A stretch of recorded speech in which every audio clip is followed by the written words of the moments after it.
my bank way over across the world is telling me, no, you can't spend your money and I'm protecting you. That's like super scary. And so crypto doesn't have that problem where people are like looking over your shoulder and telling you like, stop, you can't spend your money that way. We're here today with Carter Woetzel. What is Shade? What is your role when it comes to Shade Protocol? Yes. So Shade is a platform where anyone in the world without permission can move financial assets and crypto assets around. They can trade, they can lend, they can borrow. We're trying to create this essentially bank in the palm of your hand that's unstoppable, where you fully own every piece of it. Our motto is your money, your data, your decision. It's all about returning power back to individuals. And my role, I'm the lead researcher, have been building this thing for over 3 years with an awesome team. And yeah, just super pumped to be here in Saigon today. Awesome, man. So your money, your data, Your decision. your decision. Yep.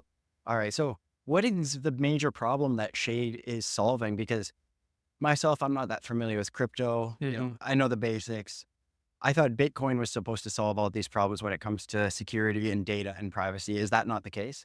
Yeah. So, it's such an awesome question. So I'll give a couple of real world examples that always like are near and dear to my heart. So just the other day, I was in Bangkok trying to spend money. I'm from the United States, right? Swiping my card gets denied, right? My bank way over across the world is telling me, no, you can't spend your money and I'm protecting you. So I'm not letting you spend your money. That's like super scary. And so crypto doesn't have that problem where people are like looking over your shoulder and telling you like, stop, you can't spend your money that way. So that's like one example. A second one is like global remittance fees. Like if you want to move money between borders, it is incredibly expensive to do that. So I think between moving money across borders and being permissionless, that is the power that Shade Protocol has. And it's also privacy preserving. Now, why is this important compared to Bitcoin? Bitcoin's very old. It's been around since 2011. It lacks privacy, it lacks speed, and it's actually very difficult to build apps on top of it. And so Shade Protocol is a platform. It does have privacy. It's cheap. It's fast. And it's very easy to build a whole set of financial tools. So we love Bitcoin and we want more and more of it to live on top of the Shade platform. But ultimately, we want to build an entire economy around Shade as a platform.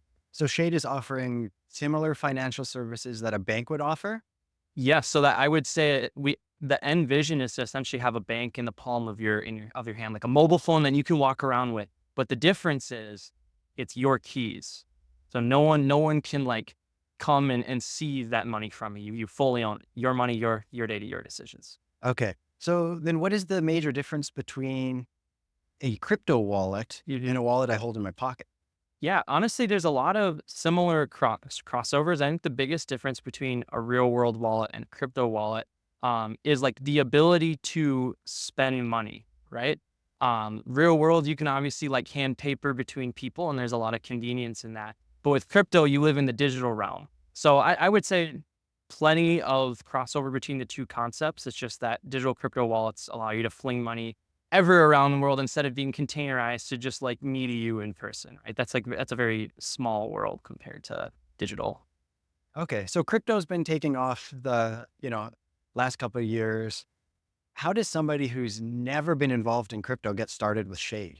Yeah. So I would recommend kind of the first step is look up shadeprotocol.io, get a crypto wallet installed, start playing around with we're a very welcoming community. So we'll send you some free money to just start using the app. Like join the community. We're on Twitter, we're on Telegram. You can play around with the different pieces of the app.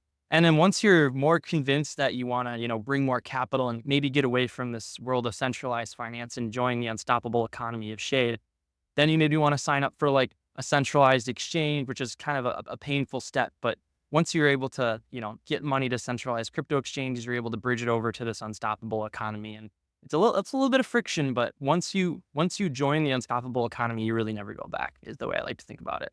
So it's all about just making the first step, taking the leap. And then once you're in, you realize the possibility. Yes, exactly. So we're here at the Dolphy Cafe. At what point can I go downstairs and pay for my coffee with Shade?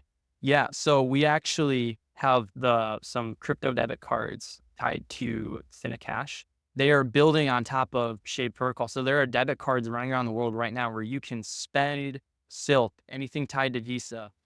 Shade platform does the settlement, does the transaction. And so you can spend Silk as of today, anyone that's Visa compatible with one of these crypto debit cards. And we're going to be onboarding more and more of these kind of like fintech products on top of what we're building. So yeah, the answer is you already can, but we want to make it more and more platforms supporting it. Okay, so essentially anywhere that accepts Visa, I can take this card and spend my cryptos. Yes, exactly. How do I get my hands on one of these cards? Oh gosh, so I have so much alpha I wish I could share with you on this, but I would say you can look up Cash, and we'll just say in the coming months that there's going to be an even closer relationship with that protocol. So acquisition and merger. What? Sorry. Well, that's exciting to me because one of the things, like being fully digital, I'm kind of maybe like a later adopter. Yeah. So It feels good to have that card, have something solid, physical, and then at least you can go spend it without using your phone.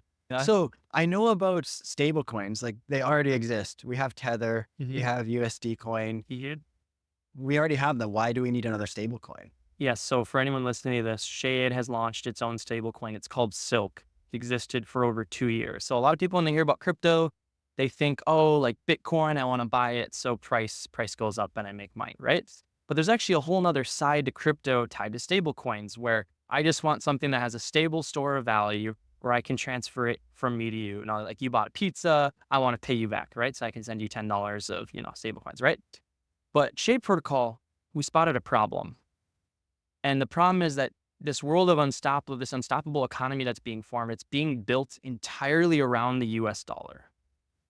And there are billions and billions and billions of these stable coins living in this unstoppable economy. But the US dollar has an unknown future. It could suddenly hyperinflate. There could be massive war in the United States might cease to exist in like 100, 200 years. There's like some pretty extreme scenarios. And so we wanted to build a stable coin, a product that was more resilient than the US dollar, which is quite the claim, quite the goal. And that's what Silk is. Silk is tracking a basket of global currencies and commodities. So all these other stable coins, they're pegged to the dollar. Silk is tracking Bitcoin, it's tracking gold, it's tracking the Canadian dollar, the euro, and the yen. And that's incredible because it means that as the dollar depreciates versus, say, gold and Bitcoin, when you hold Silk, you're protected against the dollar inflating. And so we believe an unstoppable economy, an unstoppable digital economy needs a stable coin that's truly resilient, truly decentralized. And what's even more beautiful about Silk is that this basket that it's tracking, it can change over time. So right now the dollar is a part of its basket, but if something really bad happens to the US economy, this collective community can vote to like remove that portion of that tracking and that stability and change it to something else. So unstoppable, highly resistant, highly inflation resistant stablecoin that's better than the dollar. It has outperformed the dollar by 14% in the last 2 years. If you simply held Silk instead of dollars, you'd be up 14%. And I myself have used our own products, hundreds of thousands of dollars. We've held in our own product. That's how much we believe in it. And we're getting to like inherit the fruits of this incredible financial product that's never, ever, ever been built in human history. We've never been able to build a financial instrument that can gel like a mix of the digital and the gold and these currencies and blend it together into something truly beautiful. Yeah, especially in today's day and age, like inflation is a problem. That's someone I'm not an economist. I don't really pay attention to that stuff, but I do realize, the value of the US dollar seems to be going down and down. So if we can solve that problem, it's pretty exciting. Absolutely. And there's this other kind of unique side to crypto where everyone's bringing their dollars into this unstoppable economy and they're lending things out. They're earning yield by participating in this world of finance, but they're not even outpacing inflation. Like they're earning 5-6% yield, but then if inflation is 5-6%, you're just kind of net zero. So what if you built an economy around a stable coin where you're already beating inflation by default? So when you're earning yield and you're earning money on your stable coin, it's actually meaningful. It's actually progressing the needle of wealth accumulation. You're not just trying to make back what you lost in inflated value. Yes, instead of kind of this endless treadmill of just trying to keep your head above water, right? I hear. The next question I have is, recently I've heard about unified liquidity. I can't really wrap my head around it. Can you explain it to me in maybe some layman's terms? Absolutely. So crypto to date, picture like a massive map of the world. A lot of these different crypto products, they live in South America, they live in Asia, they live in North America. And it's really difficult to move money between this digital economy as like this fictitious example, right? And so what unified liquidity is instead of taking, an airplane or a train from North America to Asia, we can instead just teleport instantly all the way across the world. And so we're approaching this world of crypto where everything's been kind of fragmented. You got your Bitcoin, your Ethereum, thousands of crypto tokens, thousands of blockchains. And even for crypto natives, it's like a kind of a mess to navigate. But as we head into the late 2020s, we're starting to kind of reduce this, just like in the real world, like the infrastructure, literally the piping is literally getting better, where assets can move way faster. And this world of fragmentation for trading, lending, and borrowing is all becoming unified. And Shade is at the forefront of plugging into that kind of globalization of this unstoppable economy. Wow, a lot to wrap your head around. Yep. But pretty exciting stuff going forward. What's the biggest friction point that you feel like you've encountered with money in terms of like investing or moving money around the world? What's like your biggest pain point? Freedom, like, everyone's got their own little niche of money that they're interested in. Personally, for me, it has to do with travel. Is every time I leave my home country, number one, my car gets blocked. So you're right into the car getting blocked. Even though I call them ahead of time, say, I'm going here, this is what's happening. Please don't block my cars when I get there. Yeah, it still happens. Then I return home and I have a list of fees for either you're not using your account enough, you're using your account enough, you name it. The bank is charging you something. And unless you go in there and actually ask them about it, they just keep accruing these different fees. Yep. And that's the power of crypto is it's your keys, it's your money. There isn't someone who's like babysitting your money and stopping you. It's permissionless. The power of crypto is that it's permissionless, and you as a sovereign individual can move money around and no one can kind of stop you from doing that. Now, are the powers that be, does that make them a little nervous? Yes. But I truly believe that the free market will always choose better technology that favors free markets and connecting people from around the world the best it can. Okay.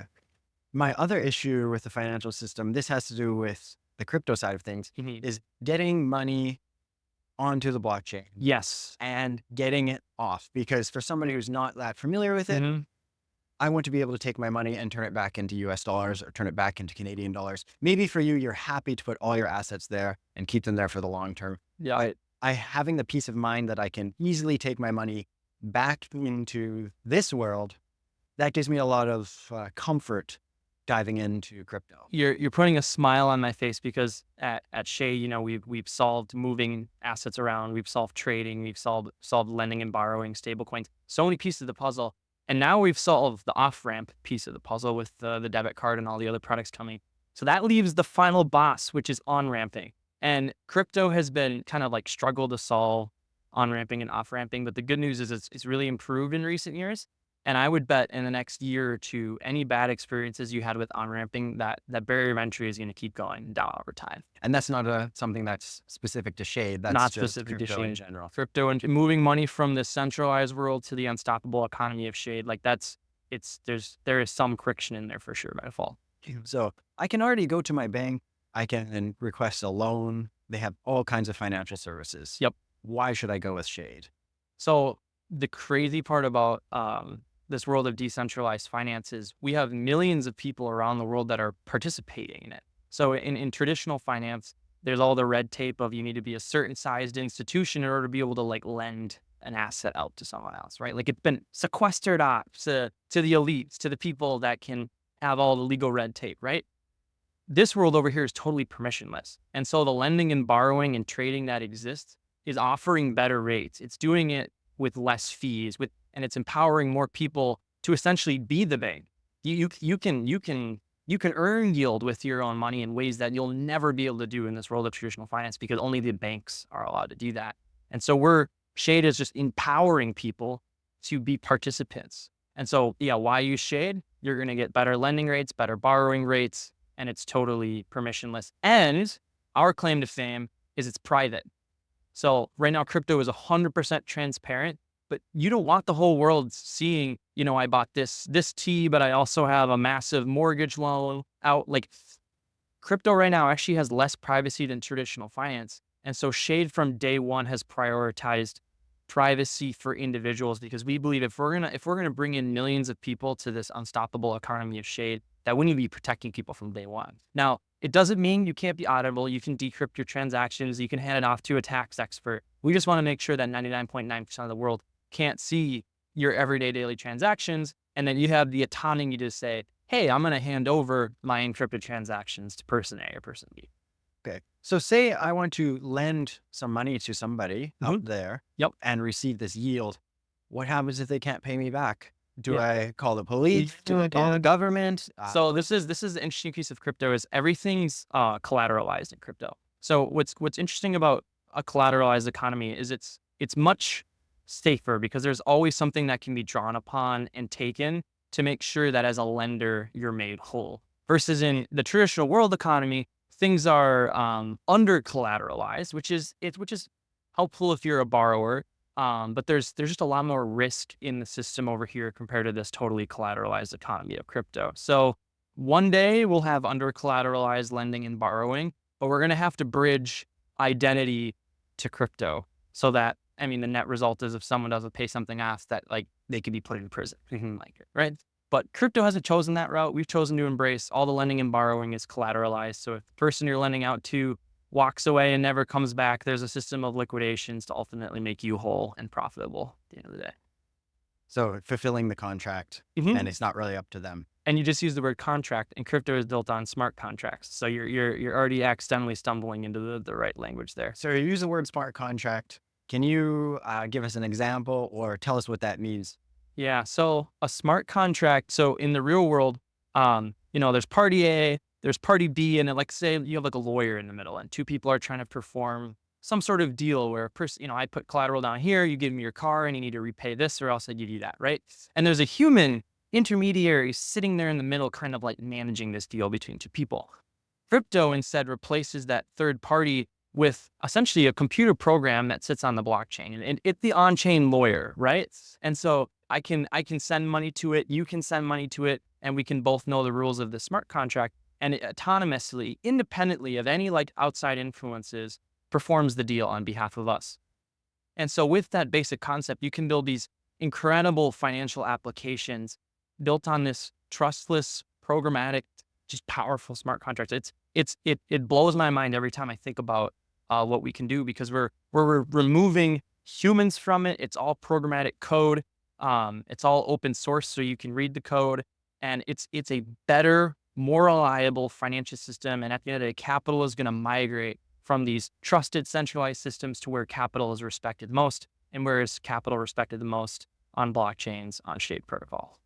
That pretty much tells me everything I need to know. Yeah. Well, I appreciate your time, sir. It was a great interview. Thank you so much, Phil. And thank you to everyone listening online. If any of this stuff goes above your head, like be sure to check us out on shade_protocol, or look up shade protocol. I will hop on calls with any of you interested in any of this conversation.